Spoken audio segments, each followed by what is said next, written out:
I guess this would be directed to Professor Bahoora. You mentioned that Iraq went from a largely secular system to sectarian. Do you think that sectarianism can be reconciled into a viable political system, or does it need to return to a more secular state? That's a very good question. Did everybody hear the question? Yeah. She said, do I think that sectarianism can be made into a viable political system, or does there have to be a return to a secular system? I think that hints at sort of, well, what's the answer here, right? I mean, what's the solution in terms of putting Iraq back together? The best example of a sectarian system we have in the Middle East is Lebanon. And Lebanon obviously went through a 15-year civil war that was not resolved in terms of its sectarian identity either. So, in terms of sectarian political system, that is, a war could break out at any time because of that system. I don't think that a sectarian system is viable. Now, does that mean that I think secularism is the only other viable option? Not necessarily. But I don't think that predicating your entry into public life and civil society on your sectarian identity in a country as diverse as Iraq will end well. And it hasn't ended well, right? So I don't think that it is, and I think some kind of, if people ask me this all the time, do you think, what is the political solution for Iraq? And there's no war solution to ISIS. I mean, that's what I believe. I don't think that there's going to be a war solution. I don't think pumping more weapons into Syria and Iraq are going to create some magical secular army that's going to liberate the regions. I don't think that's going to happen. And I think that the solution has to be political, and it has to come from places like Baghdad. Baghdad is now, Iraq is a proxy war, Syria is a proxy war for all the powers of the region. And unless there's some kind of a political power sharing agreement, rewriting of the Iraqi constitution, reversing the damage that introducing sectarianism into the political system has introduced into Iraq, then there won't be any military solution at all. So it doesn't exactly answer your question, but I guess I did. But I don't know what other system is going to replace it, but I don't think a sectarian system is viable for Iraq or Syria. We have a follow-up, actually, my question is for Professor Bahoora as well. And I'm sorry if this has already been answered. I actually showed up like halfway through the presentations, but it's kind of related to the last question. So considering the situation there now and from where we're looking at it today, do you see any sort of long-term solution coming up in the near future? And also, in the context of ISIS or Daesh or whatever you want to call it, specifically, do you see them as going away sometime sooner, them remaining as a factor in this conflict in Iraq and Syria for an extended amount of time? Anyone can jump in. I want to jump in here, believe it or not, the archaeologist. When you talk about going back in time to 1991, I'm always thinking 1991 BC. One thing that archaeology has is the long view. Second millennium BC is my specialty, but I also teach third millennium. And But anyway, looking over the space of those 2,000 years, from say 3,000 down to 1,000, Iraq or Mesopotamia has always been cyclical in coalescing power and then breakdowns, and there's regular intervals. But as an archaeologist, we look at 300-year intervals, and like, okay, next. But there's routinely, when Mesopotamia or Iraq falls apart, it routinely breaks down for about 3 centuries at a time. So, we're in year 20 or 30, and just what's happening. And so, if we can use history as a lesson, we might have a long, long way to go. Just to bring it back to like the modern. Yeah. Okay. That's the really grim view. Okay. the immediate answer, I think, is that so the question is sort of, well, can Iraq be put back together? Can Syria be put back together?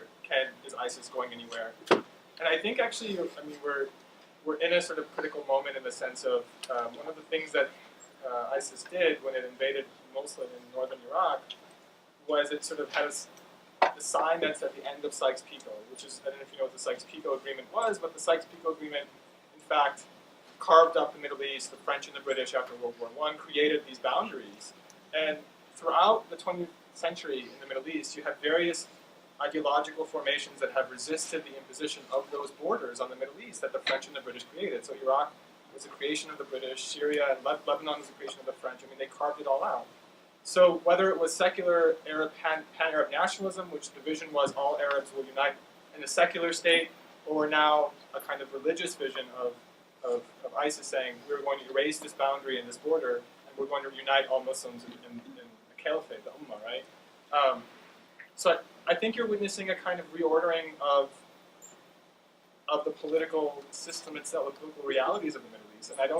And I'm quite pessimistic, and quite honestly, about you. I mean, my students who are here know that I'm not the most optimistic person. So I'm quite pessimistic, actually, about Iraq and Syria, not least of all because I think world powers and forces have no interest in ending the funneling of arms to all these groups and to the wars. So I think the wars will continue, and I don't think that we'll see an end to ISIS anytime soon. I think your question was, is there hope?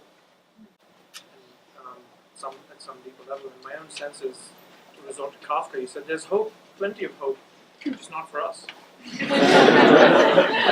think we're talking about putting back this Humpty Dumpty together again, putting back to what nationalism was a catastrophe and remains a catastrophe. So trying to sort of reorder the political spectrum back into the boxes that just didn't make sense, and contain within an underlying sort of architecture of exclusion and violence that will erupt. If not in Iraq today, somewhere else. I mean, we're seeing explosions everywhere.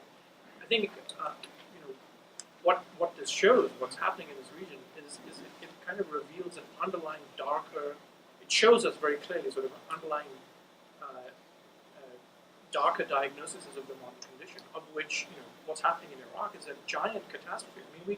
We're here sitting at this table very easily, but we have 16 million people who have been displaced. I don't know exactly the figures. If I said 8 or 9 or 10, as if 1 or 2 million were irrelevant. This is a catastrophe on a huge scale, and if the Republican debates are any indicator, things are going to get rough. Russia has joined in the free-for-all to express their own reassertion of power in the region, bombing at will. So I'm really dejected about that. And I think, in other words, what I'm saying is that unless we can really reconceive the basis on which we organize political life, we forget the Anthropocene, forget climate crisis. The politics are going to get much more darker, and something that's alarming. But I have to go to this side of it. You noticing your question back there? Is that a question for one person? Which person? You? Okay. Yeah, you've been talking about the kind of the proxy wars sort of interests surrounding them and dissolving borders. Do you feel, see like Kurds, Iran, all these, where they have a common enemy of ISIS at the moment, but if and when they would be eradicated ISIS, would you see further conflict over the gray areas now, the Kurds maybe wanting a Kurdistan or Iran wanting to expand in?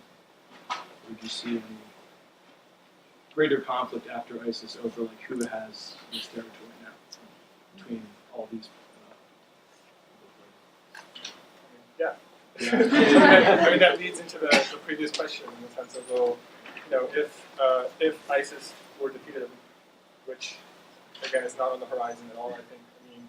We're just looking at a new political reality, and Kurdistan and Kurds. They've been fighting for self-determination for centuries, right? So something has to happen. Something has to give in terms of their legitimate right to self-determination. We agree that they have a legitimate right to self-determination. If we do, what's Turkey's role in that? Is Turkey going to allow that, and why not? There's all of these questions that I think the boundaries of the Middle East are rearranged, and they're not going back to. I don't think they are. I mean, I've been wrong before, so but I don't see that in the immediate future any sort of. I don't foresee peace breaking out anytime soon. How will we arguing? You have a question here? This is for any of you. This is a very basic or fundamental question, but what does ISIS want? If ISIS could wave a magic wand and have anything they wanted in the world, what would that look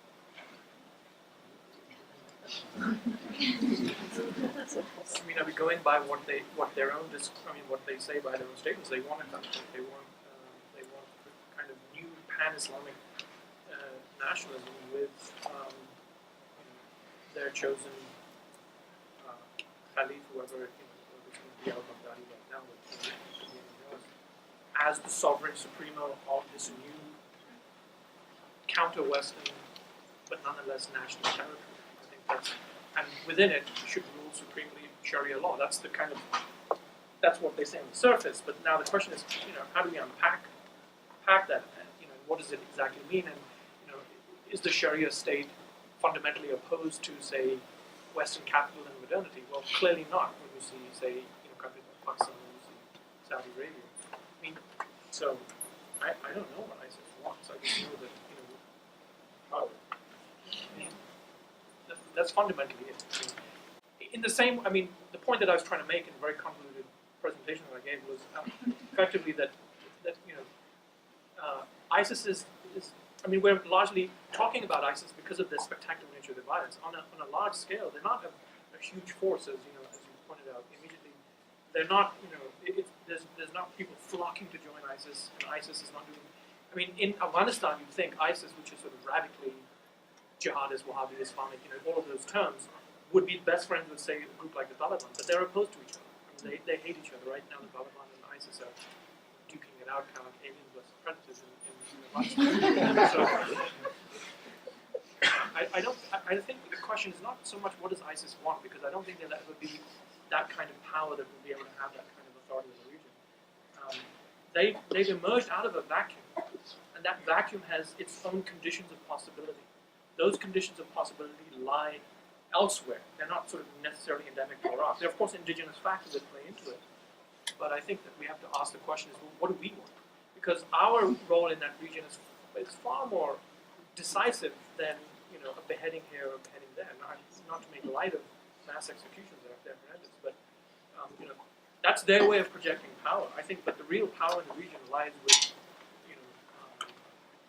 the larger Western powers, and the question is, well, what do they want out of this region, and what they want, from what I can see, and somebody may disagree, they have no idea what they want. If we just look at the alliances in the region, they're just all over the place. On the one hand, Saudi Arabia is our best friend. Saudi Arabia is ideologically the best friend of ISIS.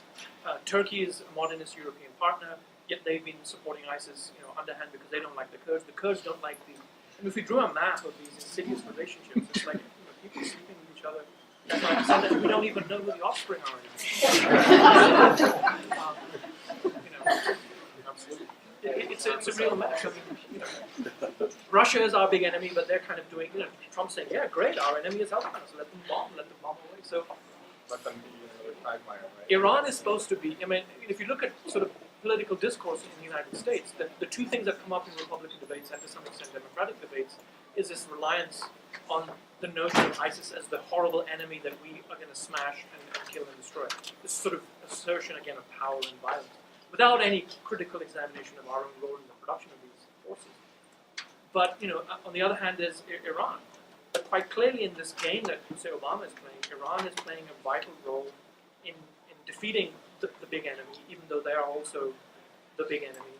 And the big enemy then changes as soon as you cross the border and go into Yemen, and so on and so forth. So, I don't know. It's very confusing. How about just two more questions? Back here? Sure. Comments of the third and fourth speaker especially brought to my mind a couple of things. Last year there was a Wynn Gallup study, more than 65,000 people surveyed around the country in 65 countries, and the majority of them, the question of which country is the greatest threat to world peace, it was the U.S. And I also think of Noam Chomsky's arguments for decades that the United States, by its own definition of terrorism, is the world's greatest terrorist. And so I want to ask your opinions, given the things that you've said, about if there's some truth to that, then we, as citizens of or visitors in a nation that may be the world's greatest terrorist force, what is our responsibility, and is there actually a hope that rather than us feeling like our goal is to destroy ISIS, that instead our goal is to transform and to reduce terrorism that we are visiting upon the world, and which, as you have pointed out, then generates terrorism in response? So the question No, the question is, well, actually, yes. Do you believe that whether or not it's the greatest terrorist, that the United States can be defined as a terrorist force in the world? And if that's the case, then what are we able to do as citizens ourselves to help transform the world, rather than depending on our leadership and our military to act for us to destroy a terrorist threat abroad? What can we do to help transform the terrorism that our nation is visiting upon the world? That's clearly a question.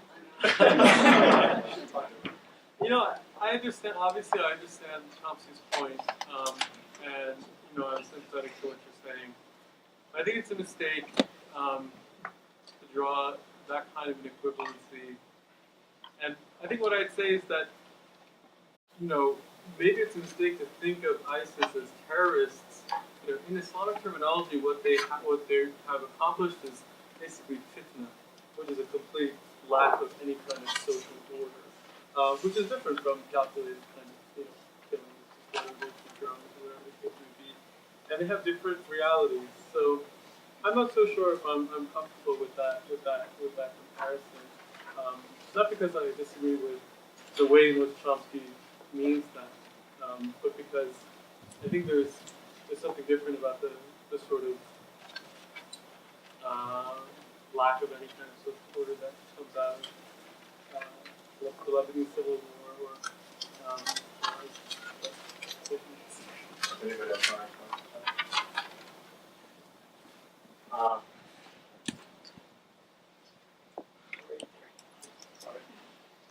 I was just curious for the second speaker, what was the motivation behind their destroying of the historical sites?